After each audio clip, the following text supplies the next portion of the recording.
Parce que le retour sur investissement, il est beaucoup plus long que prévu. On pense souvent qu'il suffit d'avoir 2 ans d'activité avant de connaître un retour sur investissement. En fait, en règle générale, c'est beaucoup plus long que ça. Il faut généralement au moins 5 années. Et donc, il faut avoir les reins suffisamment solides dès le démarrage pour pouvoir tenir pendant ces 5 ans pour être ensuite plus tranquille pour gérer son activité. Alors, c'est quoi les raisons qui font qu'on a des difficultés dans les entreprises qu'on a analysées notamment? C'est parfois d'abord lié au fait qu'on n'a pas investi suffisamment quand on a créé sa boîte.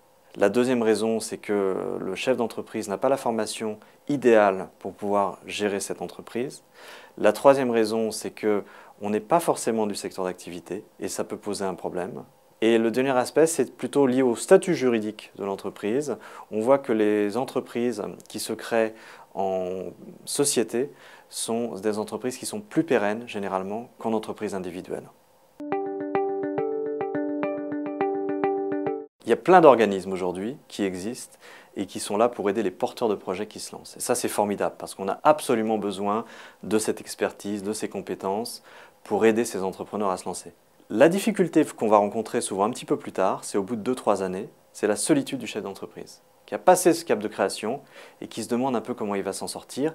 Et il ne sait pas très bien à qui faire appel justement pour pouvoir poser ses questions, faire part de ses angoisses ou de ses doutes par rapport à son entreprise. Il y a 2 accompagnateurs qui sont cités majoritairement pour aider justement ces chefs d'entreprise. C'est le banquier, ça tombe bien, et c'est l'expert comptable aussi, donc ça c'est très bien. Il faut utiliser ses compétences pour pouvoir se développer.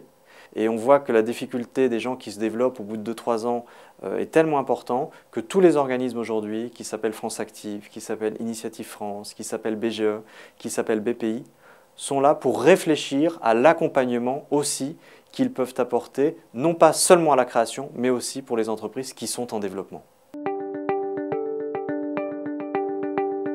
Il faut donner envie à votre banquier de vous suivre. Donc il faut avoir une vision quand vous lui présentez votre projet. Il faut être suffisamment ambitieux et il faut lui expliquer ce que vous allez faire avec votre entreprise. Au bout d'1 an, au bout de 2 ans, au bout de 3 ans, au bout de 5 ans, même peut-être au bout de 10 ans. Lui expliquer quel est votre projet d'entreprise, comment vous allez embaucher, comment vous allez investir, à quel marché vous allez vous adresser, qui sont vos fournisseurs, où est-ce que vous allez vous installer. C'est tous ces sujets en fait que vous avez besoin d'évoquer avec votre conseiller de clientèle et répondre également à toutes ces questions. Donc c'est un projet bien sûr qui doit être ambitieux vis-à-vis du banquier. C'est un projet qui doit être aussi suffisamment réaliste. On ne peut pas se permettre d'avoir la folie des grandeurs. Il faut garder les pieds sur terre par rapport à ça. Et on peut imaginer, quand on bâtit son business plan, d'avoir plusieurs hypothèses finalement. Une hypothèse un peu basse, un peu pessimiste entre guillemets, une hypothèse standard et puis une hypothèse optimiste parce qu'on sait que de toute façon on va naviguer entre les 3 en permanence. Et ensuite, on aura le loisir, avec son banquier, au fur et à mesure de la création d'entreprise, au bout d'1 an, au bout de 2 ans, au bout de 5 ans, d'analyser les écarts par rapport au business plan qu'on aura rédigé, qui nous permettra de savoir peut-être comment est-ce qu'on peut rattraper le coup sur certains aspects. Donc ça, je pense que c'est un aspect qui est très important. Il faut de l'ambition, il faut aussi beaucoup de réalisme par rapport à ça.